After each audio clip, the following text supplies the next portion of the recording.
കോഴിക്കോട് ദേശീയപാത ബൈപ്പാസിൽ സ്കൂട്ടർ ഡിവൈഡറിലിടിച്ച് ഒരാൾ മരിച്ചു. പുറക്കാട്ടിരി സ്വദേശി നിർമ്മലാണ് മരിച്ചത്.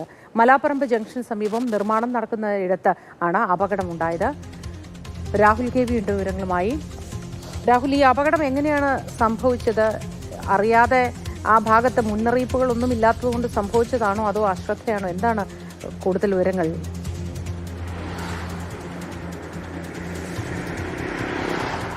മോത്തി, ദേശീയപാത 66 ഒരു ജീവൻ കൂടി നഷ്ടമായിരിക്കുകയാണ്. പുലർച്ചെ 1:30 ഈ അപകടം സംഭവിച്ചിട്ടുള്ളത്. കൃത്യ അപകടം ഉണ്ടായ സ്ഥലത്താണ് നമ്മൾ ഉള്ളത്. ഇവിടെ ഈ ഡിവൈഡർ ഉണ്ട്, അതായത് 4 വരി പാതയാണ്. അതിൽ ഒരു വരി ഇപ്പോഴും തുറന്നു നൽകിയിട്ടില്ല. അവിടെ ഈ പണി പുരോഗമിച്ചു വരികയാണ്. ഇവിടെ ഡിവൈഡർ സ്ഥാപിച്ചിരുന്നു. ഒപ്പം തന്നെ ഒരു മണ്ണുമാന്തി യന്ത്രവുമുണ്ട്. ആദ്യം ഈ ഡിവൈഡറിലും അതിനുശേഷം മണ്ണുമാന്തി യന്ത്രത്തിലും ഇടിച്ചാണ് ഈ സ്കൂട്ടർ യാത്രികൻ മരിച്ചത്. 35 വയസ്സുകാരനായ നിർമ്മൽ പുറക്കാട്ടിരി തലക്കുളത്തൂർ സ്വദേശിയാണ്. 1:30 പറഞ്ഞതുപോലെ അപകടം സംഭവിക്കുന്നു.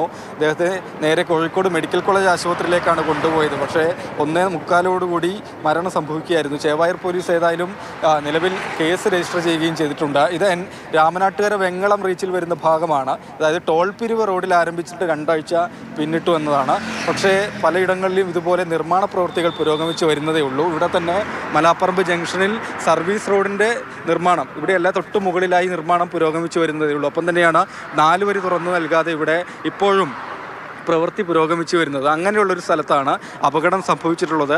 ഇവിടെ മെന്നറ്റ് വർക്ക് എന്ന് എഴുതിയ ബോർഡും അതുപോലെ ഒരു ചുവന്ന റെഡ് സിഗ്നലും ഒക്കെ നൽകിയിട്ടുണ്ട്. പക്ഷേ ഈ അപകടം എന്തുകൊണ്ട് സംഭവിച്ചു എന്നത് ഏതായാലും വ്യക്തമല്ല.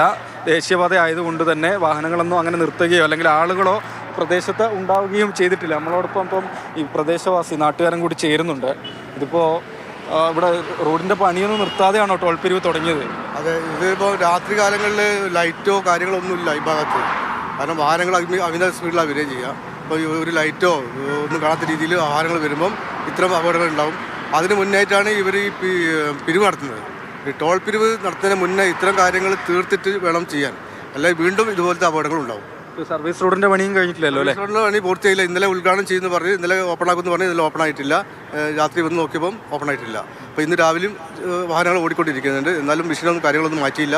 സൈഡിൽ ഡിവൈഡറൊക്കെ കിടക്കുന്നുണ്ട്. അതും ഇനി ഇതുപോലെ തന്നെ അപകടം ഉണ്ടാക്കാൻ സാധ്യത വരും.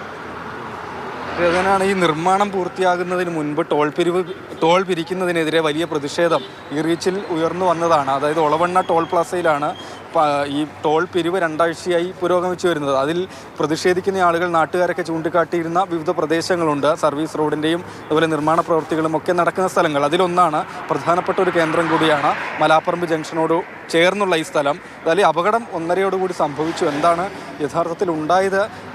ഇത് സിഗ്നൽ കാണാതെ വന്നിടിച്ചതാണോ എന്നൊന്നും നിലവിൽ വ്യക്തതയില്ല.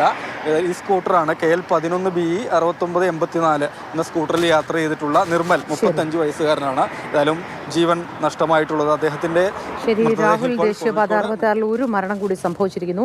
ഡിവൈഡറിൽ ഇരുചക്ര വാഹനം ഇടിച്ചാണ് അപകടമുണ്ടായി ഒരു യുവാവ് മരിച്ചത്. വിശദാംശങ്ങൾ നൽകിയത് രാഹുൽ KV ആണ്.